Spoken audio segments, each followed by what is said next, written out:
Hello everyone, my name is Dr. Aditya Gupta. So let's get back to the NCRT based human physiology. I'm sorry that I was away for a week. I was contesting the RDA elections, which I by the way won. Thank you.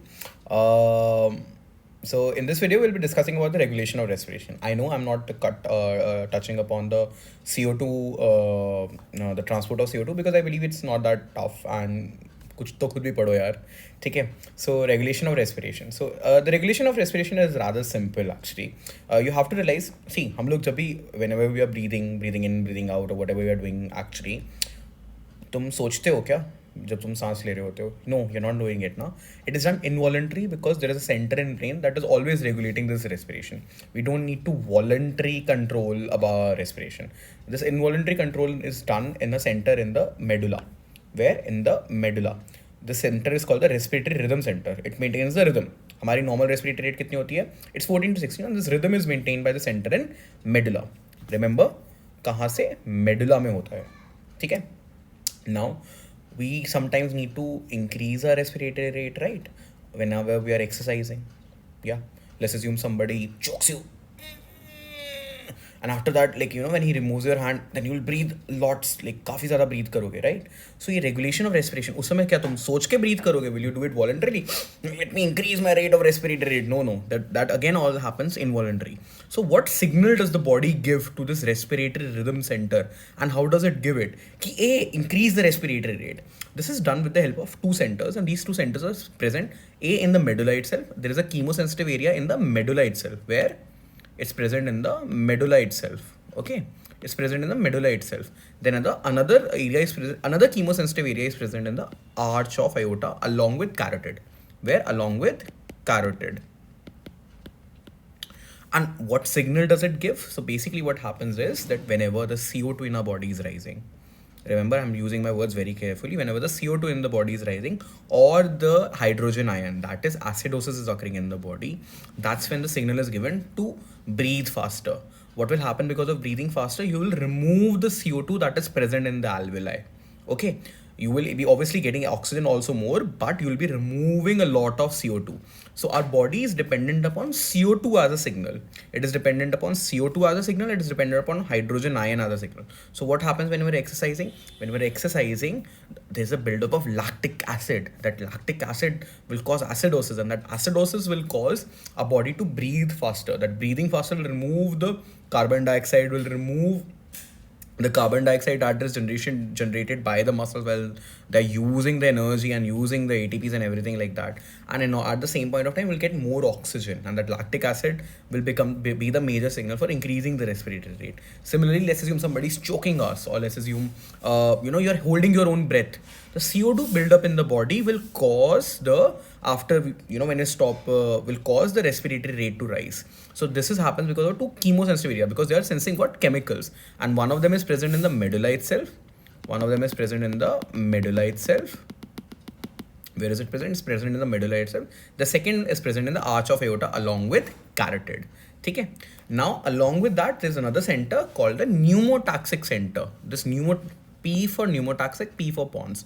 This pneumotaxic center is present in pons, and this gives signals to respiratory rhythm center to decrease inspiration. So there is something which is increasing respiration, that is the chemosensitive area, along with the chemosensitive area in the arch of aorta and the carotid body. Something should give the signal to decrease the depth of inspiration or the rate of inspiration. That is present in pons. It is present just above the medulla, which gives signals कि भाई रुक जा, अब inspire और मत कर. ठीक है. So these are the two ways we can regulate the respiration. Now let's read NCRT.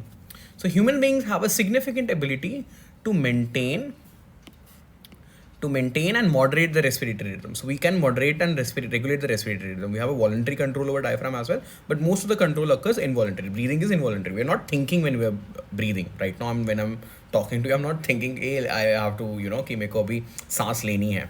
To suit the demands of the body. Exactly. This is very important. We can regulate the rhythm to suit the demands of the body. So when I need more respiratory rate, like I'm exercising, then I can increase the respiratory rate, and this increase the respiratory rate will happen with the neural control itself, will happen involuntarily itself. This is done with the help of what? The neural system. Okay. So there is a specialized center. The specialized center is the respiratory rhythm center, called the respiratory rhythm center. And where is it present? It is present in the medulla. The respiratory rhythm center, it is the main center, it is primarily responsible. So they can ask you which is the main center responsible for regulation or respiration. The answer will be respiratory rhythm center. They can give you 4 options: chemosensitive area in the medulla, chemosensitive area in the carotid, respiratory rhythm center, and pneumotaxic center. The answer will be respiratory rhythm center, as it's clearly given in NCERT that it is the respiratory rhythm center which is primarily responsible. So that's how they frame questions from NCERT. Okay. Then they are saying there is another center. Where is it? It is present in pons, called the pneumotaxic center, which moderates the function of the respiratory rhythm center. कैसे moderate करता है? Moderate का मतलब it alters it. How does it alter it? The neural signal from the pneumotaxic center can reduce the duration of inspiration and thereby alter the respiratory rate. क्या करता है? It decreases the duration of inspiration. Duration of inspiration. So they can ask you a question: pneumotaxic does what? Decrease the duration of inspiration, increase the duration of inspiration, decrease the duration of expiration, increase the duration of expiration. So the answer will be it decreases the duration of inspiration. Okay, क्या कम करता है? Inspiration की duration को कम करता है, क्योंकि inspiration की duration कम कर दी, रेस्पिरेटरी रेट अपने आप ही ऑल्टर हो जाता है. So this is the thing that you should remember. Along with this, एक तो न्यूमोटैक्सिक सेंटर ने रेस्पिरेटरी रिदम को कंट्रोल किया. सो हमारा मेन सेंटर जो है वो रेस्पिरेटरी रिदम सेंटर है. ये प्रेजेंट है हमारे मेडुला में. इस पर 3 लोग एक्ट करते हैं. एक ऊपर से न्यूमोटैक्सिक सेंटर आता है जो कि पॉन्स में है, ठीक है. और 2 और चीज़ें रेगुलेट कर रही हैं. वो क्या है? Chemosensitive area. एक कीमोसेंसिटिव एरिया है जो कि which is present adjacent to the rhythm centre. तो रिदम सेंटर के एडजेसेंट मतलब मेडुला में ही प्रेजेंट है. इसके अलावा there are other receptors which are associated with the aortic arch and carotid artery. Both these are chemosensitive. And किस चीज़ को किस केमिकल को सेंसिटिव है? कीमोसेंसिटिव हम लोग बोल रहे हैं. They are highly sensitive to CO2 and hydrogen ions. When the CO2 increases, when the hydrogen ion increases, they can activate the respiratory rhythm center, which makes the necessary adjustment. Necessary adjustments क्या होगी? It will increase the respiratory rate. By these substances can be eliminated. जब हम लोग respiratory rate, when our respiratory rate will increase, our CO2 washout will increase, CO2 will get out, and the CO2 will decrease. So basically what happens, if there is an increase in CO2, this increased CO2 stimulates the chemosensitive area. This chemosensitive area will stimulate the respiratory rhythm center. This will increase respiration. This will result in decrease in CO2. तो एक loop बन गई basically. CO2 increases, वो chemosensitive area को signal देगा, chemosensitive respiratory rhythm को signal देगा, respiratory rhythm respiration को इंक्रीज करेगा, CO2 कम हो जाएगी. Fair enough. तो रेगुलेट हो गई ना अपने आप respiration. At the same point of time ये रिसेप्टर्स और कहाँ पे होते हैं? एओर्टिक आर्च और कैरोटिड आर्टरी में भी होते हैं. And they are also sensitive to what? Hydrogen ions. तो मान लो हम लोग एक्सरसाइज कर रहे हैं, लैक्टिक एसिड का बिल्डअप है, हाइड्रोजन आयंस बढ़ रहेंगे, that also will give the same signal that increase the respiratory rate. ठीक है. इसमें क्या इन्वॉल्व नहीं है? Oxygen. There's no role of oxygen in this. Okay, the role of oxygen is quite insignificant. So they can easily ask you which of the following is not important as far as regulation of respiration is concerned. First, they will give you CO2. Second, they will give you hydrogen ion.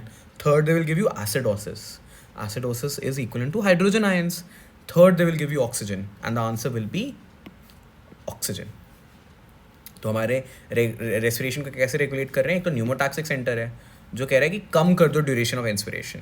Similarly हमारे पास 2 chemo areas हैं. एक हमारा present है aorta में, एक हमारा present है medulla में. एडजस्टेंट ही है. ये जब H+ बढ़ता है और CO2 बढ़ता है, ये इसको कहता है कि बढ़ा दे, कि तू रेस्पिरेटरी रेट बढ़ा दे. ये 2 चीज़ें बताती हैं. और कम करने के लिए न्यूमोटैक्सिक बोलता है. I hope you understood. And then next video will cover about the disorders of the respiratory system and get done with the respiratory system as a chapter.